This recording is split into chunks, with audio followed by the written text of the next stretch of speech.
दोस्तों स्वागत है आपका हमारे चैनल में। तो आज की इस वीडियो में हम बात करने वाले हैं एनएससी के आईपीओ के बारे में।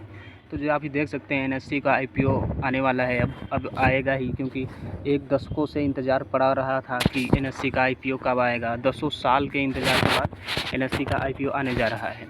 तो न्यूज़ निकल के आ रही है कि एनएससी का आईपीओ का इंतज़ार हुआ ख़त्म। 15 या 16 जून को होगी सेबी के पास आवेदन।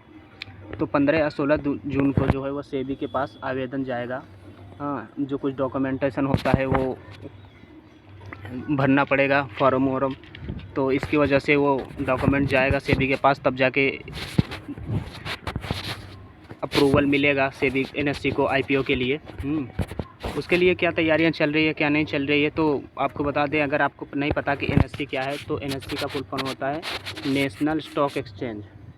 नेशनल स्टॉक एक्सचेंज, और ये बहुत बड़ा अपने देश का सबसे बड़ा एक्सचेंज है नेशनल स्टॉक एक्सचेंज। एक भी और है BSc Bombay stock exchange, but वो भी बहुत बड़ा है, पर वो नेशनल स्टॉक एक्सचेंज जो है वो काफ़ी जानी मानी एक्सचेंज है। तो इसकी लिस्टिंग की योजना बहुत पहले से चल रही है। एक दशक से, आप यहाँ न्यूज़ पढ़ सकते हैं, एक दशक से लटकी एनएससी की लिस्टिंग की योजना अब जाके वो चालू होने वाली है। तो इसमें ज़्यादातर क्या होगा, आईपीओ में कोई कंपनी नई शेयर्स इशू नहीं करेगी। जो पुराने इन्वेस्टर्स हैं वही शेयर्स को बेचेंगे अपने, और ऑफ़र फॉर सेल के आधारित पर हो सकता है। इसमें कोई नई चीज़ नहीं है, जो नया शेयर्स इशू नहीं होगा। और ये जो पुराने इन्वेस्टर्स भरे पड़े हैं कंपनी में, वही लोग अपने शेयर्स को बेचेंगे। आइए न्यूज़ को पढ़ लेते हैं, एक बारी देखते हैं। नेशनल स्टॉक एक्सचेंज एनएससीआई एक बहुत चर्चित आईपीओ अगले सप्ताह के एक महत्वपूर्ण पड़ाव पर पहुंच सकता है। मामले से जुड़े सूत्रों के अनुसार एनएससी 15 या 16 जून को भारतीय प्रतिभूति एवं विनिमय बोर्ड यानी सेबी के पास आईपीओ के शुरुआती दस्तावेज दाखिल कर सकता है। हाँ, एनएससी के निर्देशक मंडल ने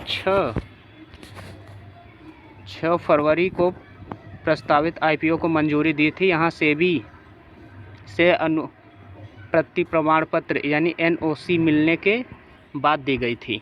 तो जो है वो सेबी से एनओसी भी मिल चुका है, और कंपनी अब दाखिल करेगी 15 या 16 तारीख को। तो अगर आपको इन्वेस्ट करना है एनएससी के आईपीओ में, तो आप देख लीजिएगा क्या करना है क्या नहीं करना है। लेकिन अगर आप देखें तो कंपनी बहुत अच्छी है, नेशनल स्टॉक एक्सचेंज है, गवर्नमेंट के फॉर कंट्रोल में भी है। और सूत्रों के मुताबिक ऑफ़र फॉर सेल पर आधारित होगा एनएससी का आईपीओ। जैसा कि मैंने आपको बताया कि कंपनी कोई भी नए शेयर इशू नहीं कर रही है। हाँ, जो भी होगा सब ऑफ़र फॉर सेल ही होगा।